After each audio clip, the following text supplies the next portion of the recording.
ప్రభుత్వ వైఫల్యం రేవంత్ రెడ్డి కుట్ర ఫలితంగా ఏదైతుందో మన కరువు చూడబోతున్నాం. దీనికి రేవంత్ రెడ్డి బాధ్యత వహించాలని చెప్పని ఈ సందర్భంగా నేను పేర్కొంటున్నాను చెప్పంటున్నాను. ఏదేమైనా కానీ నిన్నేదో ఉత్తమ్ రెడ్డి ఒక మాట అంటుండు, మేము జూన్ 27 చేస్తాను. జూన్ 27 కాదురా నాయన, జూన్ 25 కాదు, నీ కాలంలో కాదు. మళ్ళీ కేసీఆర్ గారు ముఖ్యమంత్రి కావాల్సిందే. వారి చేతుల మీదనే మళ్ళీ కాళేశ్వరం ప్రాజెక్టు పునరుద్ధరణ చేయడం జరుగుతుంది. మన ప్రాంతం అంతా సస్యశ్యామలం అవుతుందని చెప్పి అంటున్నాను. మన ప్రాంతం అంతా సస్యశ్యామలం కావాలనంటే, కాళేశ్వరం ప్రాజెక్టు పునరుద్ధరింప చేయబడాలేనంటే బీఆర్ఎస్ పార్టీ అధికారానికి రావటం, కేసీఆర్ గారు ముఖ్యమంత్రి కావటం ఇది ఆవశ్యకత. తెలంగాణ ప్రజల యొక్క మన అభిప్రాయం చెప్పండి, మనం చూస్తామని చెప్పంటాను.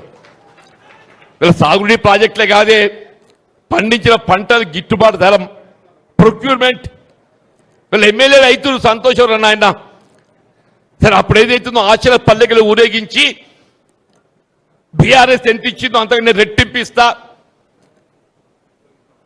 బీఆర్ఎస్ పార్టీ 10,000 ఇస్తే 15,000 ఇస్తా, కళ్యాణ లక్ష్మి లక్ష ఇస్తే నేను తులం బంగారం అదనంగిస్తా, పెన్షన్ 2,000 ఇస్తే నేను 4,000 ఇస్తా. వీళ్ళ అలవి కానీ వాగ్దానాలు చేసి అధికారానికి వచ్చిండే సంతోషం. వచ్చినాక ఏం చేసిండే? వీళ్ళ 30 మాసాలు గడుస్తుంది, 30 మాసాలు గడుస్తుంది. నేను అడుగుతున్నా, మీ స్థానిక శాసనసభ్యుడు ఏదైతుందో ఆయనకైనా రైతు బిడ్డ అని చెప్పుకుంటాడు కదా, ఆయనకైనా రైతు బిడ్డ అని చెప్పుకుంటాడు కదా.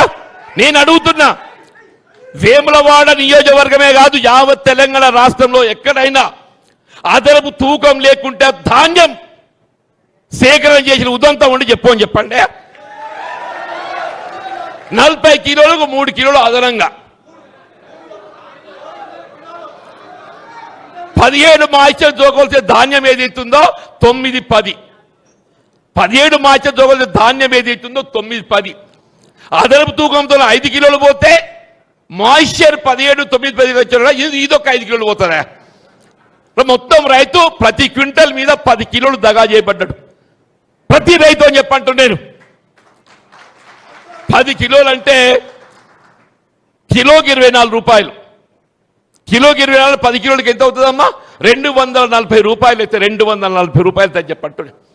240 ఇంటూ ఎకరా 30 క్వింటల్ లెక్క పెట్టుకుంటే 30 ఇంటూ 240 6,000 పైచిలకు ప్రతి రైతు ప్రతి ఎకరా వీళ్ళ దగా చేయబడ్డ. నిజామాబద్దమన్నా? నువ్వేదైతుందో రైతు భరోసా ఎగ్గొట్టి 6,000 ముంచిను, రైతు భరోసా ఎగ్గొట్టి 6,000 ముంచిండు.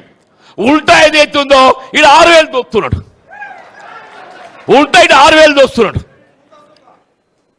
నేనేమంటున్నది, నేను మొన్న మా మంత్రి అడ్డు లక్ష్మణ్ గారు మాట్లాడినన్నా, నేను నిజంగానే ధాన్యం సేకరణలో ఇలా దగా చేయబడ్డట్టయితే అధిక తూకం వేస్తే నేను మంత్రి పదవి రాజీనామా చేస్తాను.